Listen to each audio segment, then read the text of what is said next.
आज हम लोग बीपीएससी 68th मेंस एग्जामिनेशन के डीआई वाले पोर्शन पर क्वेश्चन डिस्कस करने जा रहे हैं।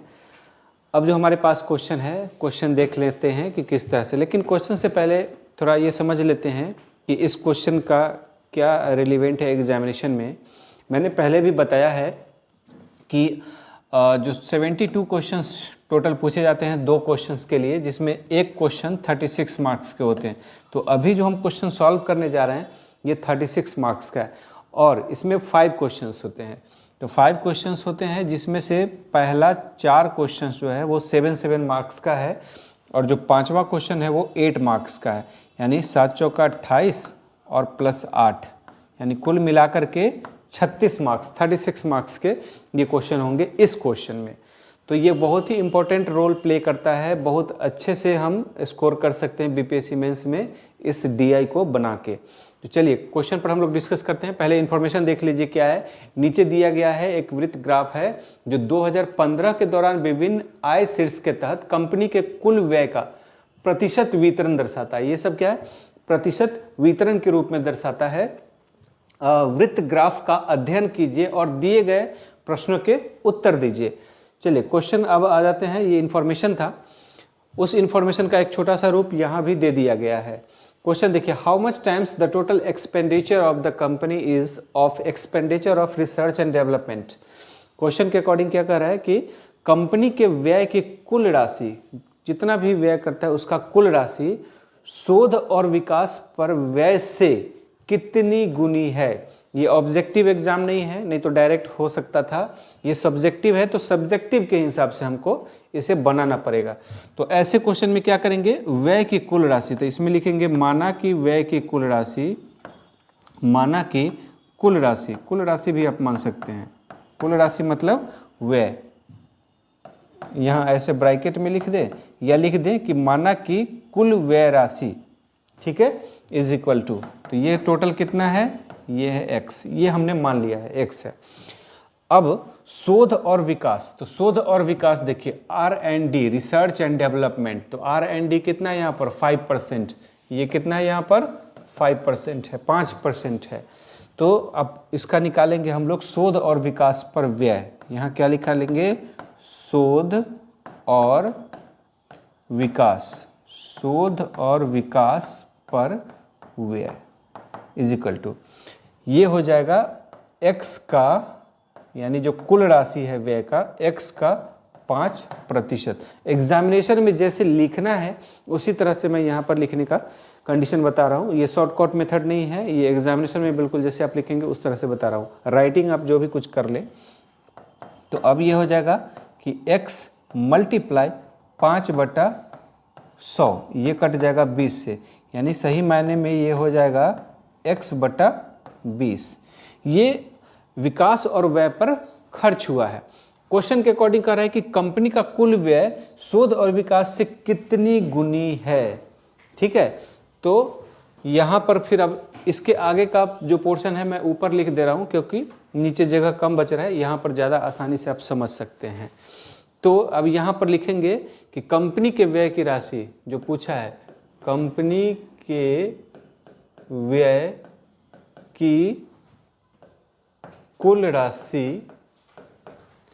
राशि कॉमा, फिर इसके बाद है शोध और विकास, शोध और विकास, शोध और विकास पर व्यय, पूरा इंफॉर्मेशन लिखना है। व्यय से गुणांक रूप में है, ऐसे लिख लेंगे, गुणांक रूप में है बराबर कितना गुना है, ठीक है। तो कितना गुना है, तो टोटल हमारा था वो पहले लिख देंगे। टोटल तो हमने व्यय x माना था और जो शोध और विकास पर आया था x/20 आया था, तो x/20 और यहाँ पर लिख देंगे गुना, यानी इतना गुना है, ठीक है। तो यहाँ पर क्या लिखेंगे कि x मल्टीप्लाई 20/x गुना, देखिए चाहते तो यहाँ भी काट सकते थे लेकिन हमें प्रेजेंटेशन अच्छे से देना है इसलिए एक स्टेप बढ़ा देंगे, कोई दिक्कत नहीं है। x से कट गया, इसका मतलब ये हो गया 20 गुना, यही आंसर है। आ रहा है समझ में। तो इस तरह से क्वेश्चन करना है, सॉल्व करना है, प्रॉपर ढंग से लिखना है, क्योंकि अब क्वेश्चन 7 मार्क्स का है, तो 7 मार्क्स का है तो कुछ तो थोड़ा सा मेहनत करना ही पड़ेगा ना, थोड़ा तो लिखना पड़ेगा। भले आप शॉर्ट में बना देंगे तो मार्क्स भी शॉर्ट दे देगा, कम मार्क्स दे देगा, तो मार्क्स आपका बिल्कुल 100% उठाना है 7 में 7। तो इसलिए थोड़ा सा डिटेल लिख दीजिए, थोड़ा सा क्वेश्चन जैसे इसी को थोड़ा बढ़ा दीजिए ताकि लगेगा कि कॉपी थोड़ा सा भरा हुआ भी है, ये ध्यान रखना है। ठीक है, चलिए नेक्स्ट क्वेश्चन की तरफ चलते हैं। नेक्स्ट क्वेश्चन है, ये आपका इंफॉर्मेशन है, if the expenditure on transport is 2 crores then what will be the difference between the expenditures on the salary and the advertisement. मतलब क्वेश्चन क्या कर रहा है कि यदि परिवहन पर व्यय, यानी परिवहन क्या है यहाँ पर, देखिए परिवहन, ये TRA जो दिया हुआ है यानी कि 13%, परिवहन पर टोटल खर्च कितना है, व्यय जो है वो 13% है, और यहाँ पर लिख रहा है कि परिवहन पर व्यय 2 करोड़ है, यानी ये 13% है 2 करोड़। यहाँ समझने के लिए मैं लिख ले रहा हूँ, ठीक है। फिर आगे देखिए, तो पगार और विज्ञापन पर खर्च के बीच अंतर क्या है, पगार और विज्ञापन। तो पगार क्या है, सैलरी आपका है ये 20% है, और विज्ञापन, तो विज्ञापन है एडवर्टाइजमेंट, तो एडवर्टाइजमेंट है 13, ये कितना है 13%। तो इसमें सारा इंफॉर्मेशन लिखते हुए हमें सॉल्व करना है, ठीक है। तो सबसे पहले इसमें हम क्या करेंगे कि सबसे पहले जो टोटल व्यय है ना उस हिसाब से लेंगे। इसमें एसएससी वाला एग्जाम के हिसाब से हम डीआई नहीं बनाएंगे, नहीं तो वो ऑब्जेक्टिव टाइप का हो जाएगा और मार्क्स कटने की संभावना हो जाती है, यानी कम मार्क्स आ जाएगा। हमें बिल्कुल बीपीएससी मेंस के हिसाब से लिखना है। तो इसमें क्या लिखेंगे सबसे पहले कि माना कि, इसमें क्या लिख देंगे हम लोग, माना कि जो टोटल राशि है, माना कि जो कुल व्यय, माना कि कुल व्यय राशि इज इक्वल टू एक्स, इसको हम एक्स मान लेते हैं, ठीक है। और जो यहाँ 2 करोड़ जो दिया है वो परिवहन का है, और परिवहन का कितना है 13%। तब यहाँ पर लिखेंगे कि x का 13% प्रश्न से, तब प्रश्न से, यहाँ पर क्या लिख देंगे प्रश्न से, तब प्रश्न से कि x का 13% बराबर 2 करोड़, 2 और हिंदी में ही करोड़ लिख देते हैं, कोई दिक्कत नहीं है, 0 बैठाने की जरूरत नहीं है, और रिस्की भी होता है, 0 मान लीजिए एक कम बैठ गया तो फिर समस्या हो जाएगी, इसलिए अच्छा है कि आप हिंदी में ही लिख दें, ज़्यादा आसान रहेगा। तो इसलिए x multiply 13/100 is equal to, फिर इसको लिख लेंगे हम 2 करोड़। तो उसके बाद x बराबर क्या होगा, ये दोनों मल्टीप्लाई हो जाएगा, तो ये हो जाएगा 200 और बाई में 13 करोड़, ठीक है। तो ये निकल गया आपका टोटल पैसा, ये कितना निकल गया, टोटल पैसा निकल गया। आ रहा है समझ में। अब क्वेश्चन ये कह रहा है कि पगार और विज्ञापन पर खर्च के बीच अंतर क्या है। तो पगार का प्रतिशत यहाँ पर लिख देंगे, जगह यहाँ है थोड़ा सा, पगार का प्रतिशत बराबर, ये इंफॉर्मेशन दे देते हैं। तो पगार का प्रतिशत जो है वो कितना है 20% है, और उसके बाद आगे है विज्ञापन का प्रतिशत, यहाँ पर क्या है विज्ञापन का प्रतिशत, ये है 13%, विज्ञापन का कितना है 13% है। अरे समझ में, विज्ञापन का 13% है और सैलरी जो है पगार उसका 20% है। तो अब यहाँ प्रतिशत का अंतर, चलिए ऊपर लिख दे रहा हूँ मैं, यहाँ सैलरी का मतलब पगार और विज्ञापन का परसेंटेज का पहले अंतर कर लेते हैं, ठीक है। तो यहाँ पर क्या लिखेंगे, पगार तथा विज्ञापन, पगार तथा विज्ञापन का प्रतिशत अंतर बराबर 20% माइनस 13%, तो बराबर ये हो गया 7%, यानी टोटल 7% हो गया है यहाँ पर, ठीक है। अब क्वेश्चन क्या कर रहा है कि उसका जो पगार और विज्ञापन है खर्च के बीच क्या अंतर है, यानी रुपए में आपको निकालना है। तो अब जो है देयरफॉर अभिष्ट लिख करके भी निकाल सकते हैं। इसलिए अभिष्ट अंतर बराबर, इसलिए अभिष्ट, अभिष्ट का मतलब जो आपसे पूछा जा रहा है उसका अंतर, तो अभिष्ट अंतर बराबर जो पैसा है, टोटल पैसा कितना है कि x का 7%, x का कितना हो जाएगा 7%, और x आपके पास है कितना, ये है इतना 200/13, तो इसको क्या लिख देंगे हम लोग 200 और बटा 13 गुना 7/100, और बगल में लिख देंगे करोड़, क्योंकि ये पैसा करोड़ में है। कोई डाउट?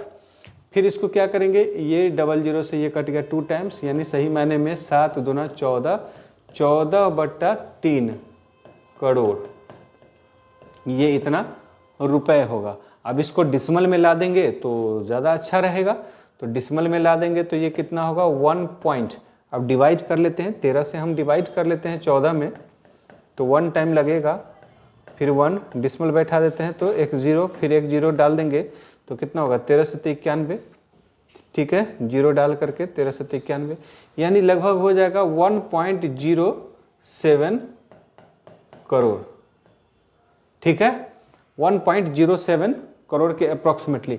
हाँ, अगर ये बोलेगा कि लगभग बराबर, तो इसको ऐसे ऐसे लहराते हुए बराबर डालेंगे, ठीक है, मतलब ऐसे नहीं, इसको ऐसे ऐसे कर देंगे, इससे ये पता चलेगा कि एग्जैक्ट उतना नहीं है, लगभग लगभग उसके बराबर है, ठीक है। चलिए नेक्स्ट क्वेश्चन की तरफ चलेंगे। ये क्वेश्चन कैसा लगा आप लोग जरूर बताएंगे, कमेंट में जरूर बताइए कि कैसा आपको लग रहा है। इससे क्या होता है ना कि इससे हमारी भी हिम्मत बढ़ेगी कि चलो जो मैं बता रहा हूँ वैसे स्टूडेंट भी अच्छे से समझ रहे हैं, सीख रहे हैं, तो कॉन्फिडेंस बढ़ेगा, तो और भी क्वेश्चन डिस्कस करेंगे हम लोग, फिर और नए नए क्वेश्चंस लाएंगे। तो आप लोग डेफिनेटली बताएं, ऐसा नहीं कि सिर्फ क्वेश्चन देख ले, वीडियो देख ले और कुछ ना बोलेंगे, तो मुझे पता ही कैसे चलेगा कि लोगों ने देख के क्या प्रतिक्रिया किया। तो प्रतिक्रिया जरूर करें।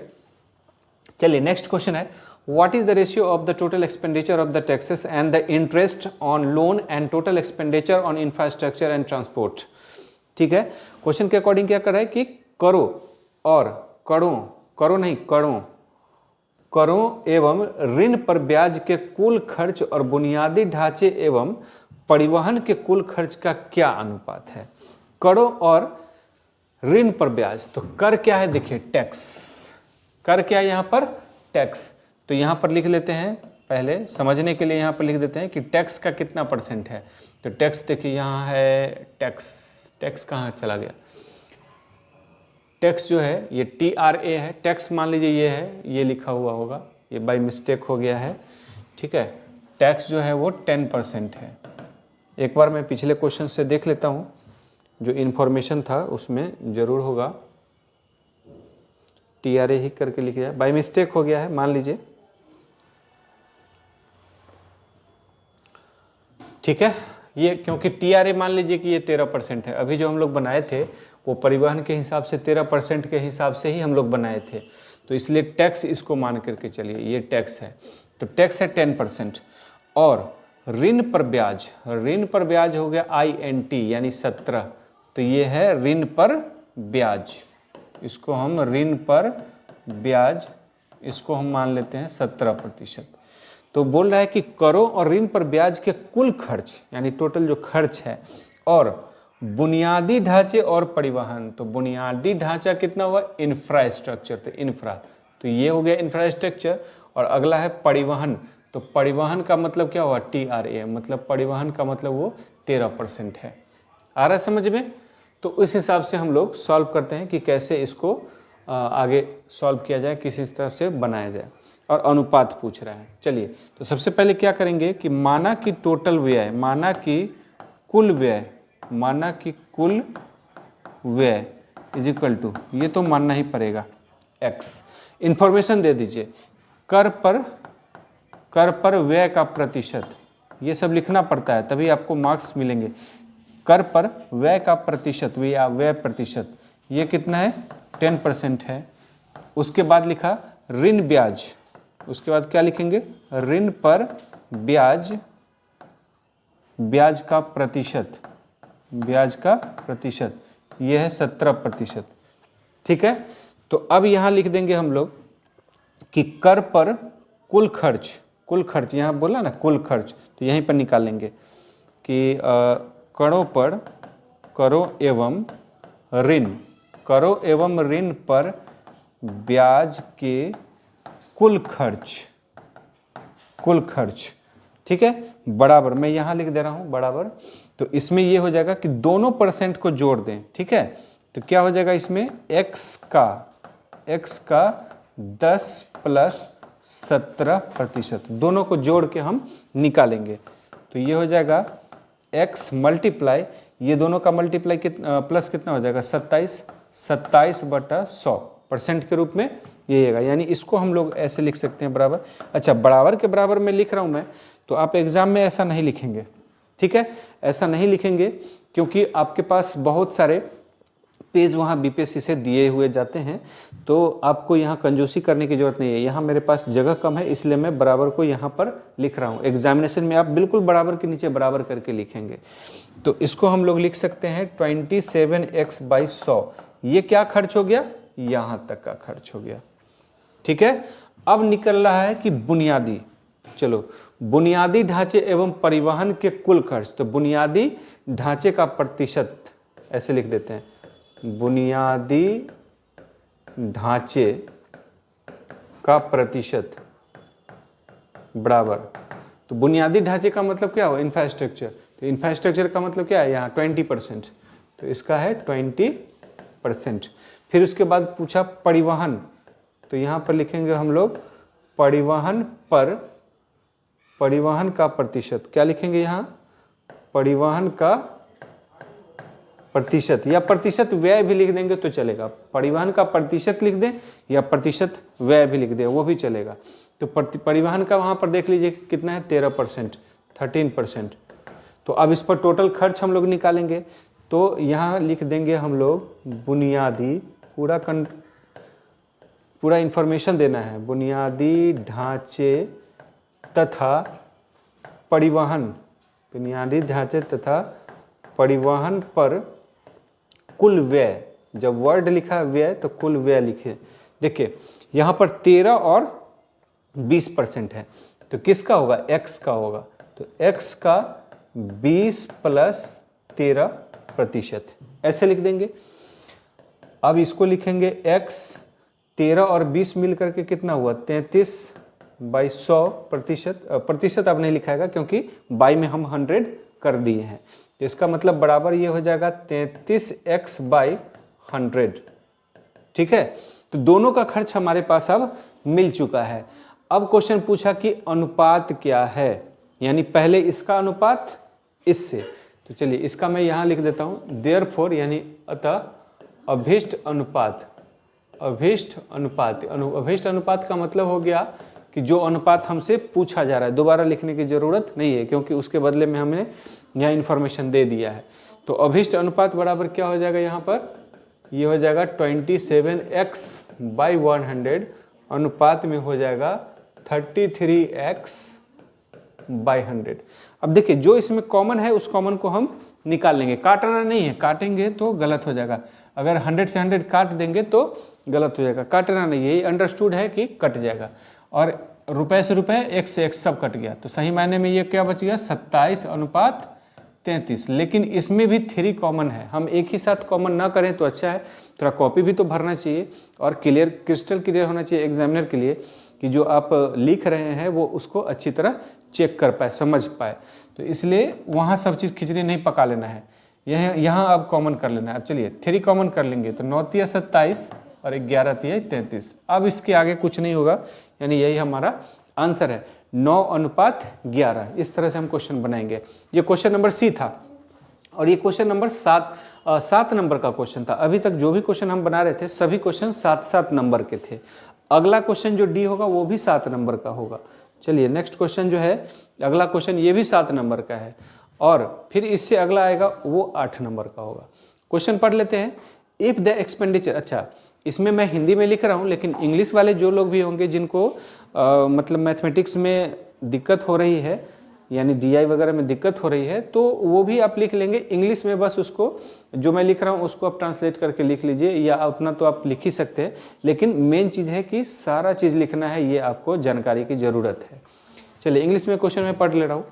If expenditure on interest on loan is 2 to 60 crore, 2 point, यहाँ 2 नहीं है, देखिए हिंदी वाला पढ़िए, 2.60 यानी यहाँ पर 2.60 करोड़ है, then what will be the total expenditure on advertisement, taxes and salary. मतलब यहाँ 3 तरह का पूछ रहा है कि अगर ऋण पर ब्याज, ऋण पर जो ब्याज है, ऋण पर जो ब्याज है वो कितना है, 2.660 करोड़ है, तो विज्ञापन, करों और पगार पर व्यय की कुल राशि क्या होगी। आ रहा समझ में, यानी ऋण पर ब्याज है, तो इसमें जब भी ऐसा पूछा जाए तो हम टोटल पहले निकालते हैं। टोटल का मतलब कि कुल व्यय निकालते हैं, तो x, तो फिर यही वही क्वेश्चन फिर वही करना पड़ेगा कि माना कि कुल व्यय, माना कि कुल व्यय इज इक्वल टू एक्स, रुपए में मान लेते हैं, माना कि कुल व्यय इज इक्वल टू एक्स। अच्छा, ऋण पर ब्याज का प्रतिशत कितना है, ऋण पर ब्याज का प्रतिशत है ये 17, ऋण पर ब्याज का प्रतिशत कितना है, 17 है, ये दिया गया है। तो यहाँ पर लिख देंगे कि ऋण पर ब्याज की प्रतिशत, पहले इंफॉर्मेशन दे देते हैं, प्रतिशत ये है 17%। तो अब हम यहाँ पर लिखेंगे प्रश्न से, प्रश्न से यानी जो प्रश्न जो दिया गया है उसके हिसाब से क्या होगा, उसके हिसाब से हो गया कि x का जो 17% है, यानी ऋण पर ब्याज का जो प्रतिशत है वो खर्च है टोटल 2.60 करोड़। करोड़ लिखना जरूरी है, भूलेंगे नहीं, नहीं तो फिर बहुत गड़बड़ होगा, बहुत मिस्टेक होगा, क्योंकि करोड़ नहीं लिखेंगे इसका मतलब होगा 2 रुपये 60 पैसा। अब यहाँ पर x हो गया, ये मल्टीप्लाई का साइन नहीं देना है, नहीं तो मल्टीप्लाई और x एक ही जैसा लग जाएगा, ठीक है। और ये हो जाएगा 2.60 करोड़। तो देयरफॉर x बराबर, देखिए 100 से ये मल्टीप्लाई होगा तो डिसमल हट के 260 करोड़ हो जाएगा और भाग में 17 आ जाएगा, यानी 260/17 करोड़। ये पैसा आ गया टोटल, ये पैसा क्या आ गया, टोटल पैसा आ गया। अब क्वेश्चन के अकॉर्डिंग चलते हैं, विज्ञापन, कर और पगार, इन सब का पहले प्रतिशत जोड़ लेते हैं, ठीक है। पहले इंफॉर्मेशन दे दीजिए क्या है, यहाँ इंफॉर्मेशन तो है लेकिन आपको कॉपी में देना जरूरी है। विज्ञापन पर खर्च प्रतिशत, विज्ञापन पर खर्च प्रतिशत या व्यय प्रतिशत, तो विज्ञापन क्या है, एडवर्टाइजमेंट, एडवर्टाइजमेंट कहा गया, एडवर्टाइजमेंट ये देखिए 13% है, तो ये लिख देंगे हम लोग 13%। फिर है कर, करों पर खर्च या व्यय प्रतिशत, खर्च लिख लीजिए या व्यय लिख लीजिए, दोनों बात चलेगा। तो कर, कर जो है जो टैक्स है ये है, हम इसको 10 मान करके चल रहे हैं अभी, क्योंकि TRA और TRA दोनों गलती से यहाँ पर टैक्स लिखने की जरूरत थी, 10% है, तो ये क्या है यहाँ 10%। आगे है पगार, तो फिर यहाँ पर लिखेंगे कि पगार पर खर्च प्रतिशत, पगार पर खर्च प्रतिशत। पगार कितना है, तो सैलरी, सैलरी देखिए यहाँ पर सैलरी है 20, यानी 20% है, तो इसकी जगह पर लिख देंगे हम यहाँ पर 20%। तो अब यहाँ लिखेंगे कि विज्ञापन, कर और पगार पर कुल खर्च, क्योंकि कुल खर्च जो है यहाँ लिखना है कि कुल खर्च क्या होगी, तो इन सब का हम परसेंटेज जोड़ लेंगे। तो इन सब का जो बाकी का जो सॉल्यूशन है ऊपर सॉल्व कर दे रहा हूँ, नीचे जगह कम है, तो यहाँ क्या लिखेंगे, अब यहाँ लिखेंगे हम विज्ञापन, कॉमा, करों तथा पगार पर व्यय की कुल राशि, पगार पर व्यय की कुल राशि, व्यय की कुल राशि हम लोग निकालेंगे। तो ये कितना हो जाएगा कुल राशि, ये हो जाएगा x, जो हमने x माना था उसके हिसाब से x का, फिर यहाँ लिखेंगे 13 + 10 + 20%, इस तरह से ऐसे लिख लेना है। अब x की जो वैल्यू है, x की वैल्यू कितना है यहाँ पर 260 डिवाइडेड बाई 17 करोड़, ये करोड़ है, और गुना, सबको जोड़ लेते हैं। देखिए यहाँ कितना हो जाएगा 20 + 10, 30 हो गया, 30 10 40, 40 और 3 43, यानी इतना हो गया। आ रहा समझ में? अच्छा, प्रतिशत है तो प्रतिशत है तो बाई 100 भी तो होगा, प्रतिशत है तो बाई 100 भी होगा। तो चलिए 1 0 से 1 0, या मान लीजिए 1 0 ना काट करके इसको 10 टाइम काटिए, इसको 26 टाइम। वो 1 0 से 1 0 हम लोग जनरली काटते हैं, बचपन में बनाते आ रहे थे, लेकिन अब हमें प्रॉपर ढंग से काटना है, ये मेंस एग्जाम है इसलिए। अब क्या करेंगे, टोटल खर्च हमारा क्या हो गया कि 26 और 43 को मल्टीप्लाई करना है। कितना से? 26 और 43 को मल्टीप्लाई करना है। तो चलिए यहाँ लिख देते हैं 26 और 43, 36 का 18 हो गया, 6 चौका 24, 3 दूना 6, तो ये कितना होगा 24 और 6 30 हो गया, 30 और 1 31 हो गया, फिर 3 4 दूना 8 3 11, यानी कुल मिला के 1118 और बट्टा 170 करोड़। 170 क्यों? क्योंकि 17 गुना 10 है, इतना करोड़ रुपए इसका आंसर है। लेकिन थोड़ा सा और इसका सॉल्यूशन कर दीजिए, इसका और सिंप्लीफाई कर देंगे तो ज़्यादा अच्छा हो जाएगा। यानी 170 से डिवाइड कर लेंगे 1118 में, तो कितना होगा 17 17 छक्का 102 हो गया, 102 हो गया।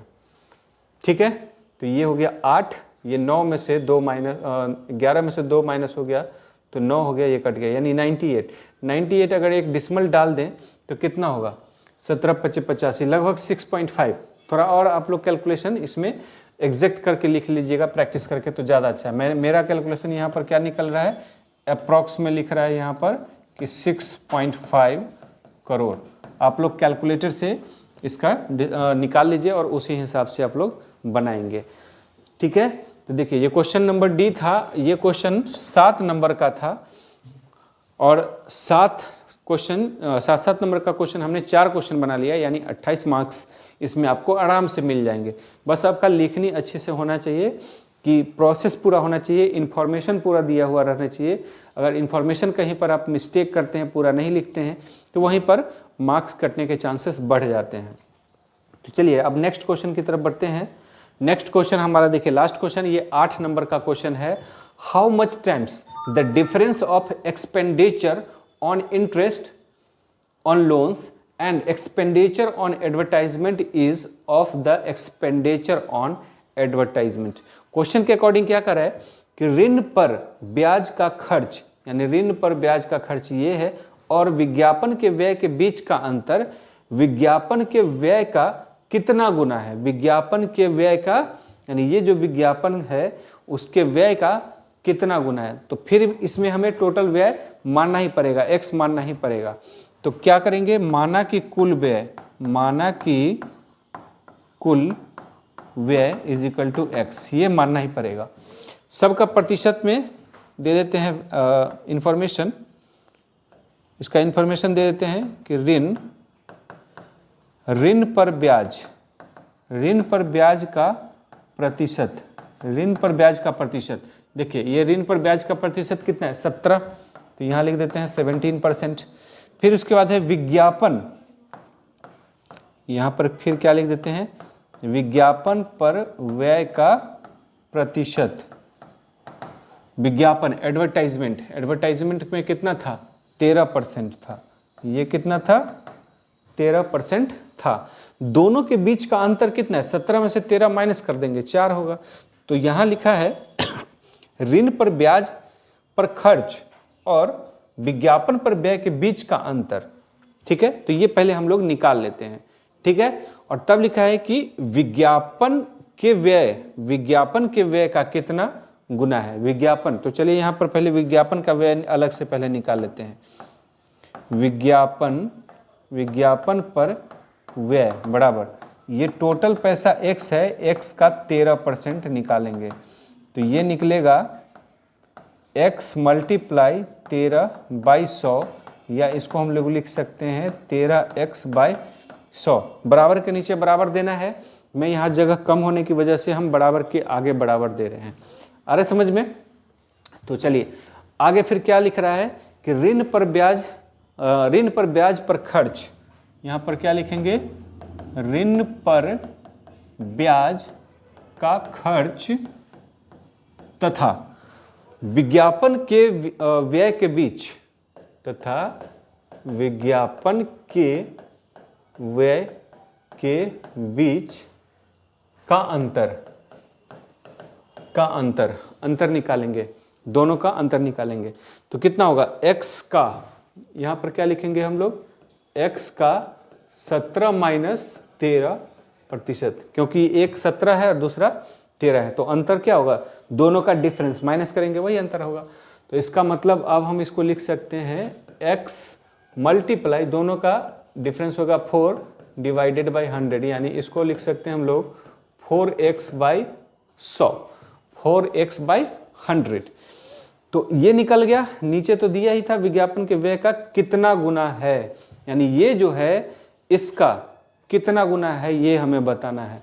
तो अभिष्ट गुणांक, यहाँ पर क्या लिखेंगे, अभिष्ट गुणांक बराबर क्या लिखना चाहिए, सबसे पहले ये हम लिखेंगे कि ये पूरा टोटल कितना है, दोनों का जो अंतर है, अंतर का बीच का अंतर विज्ञापन के व्यय का कितना गुना है, तो कम ही होगा ना, अंतर तो कम ही होगा।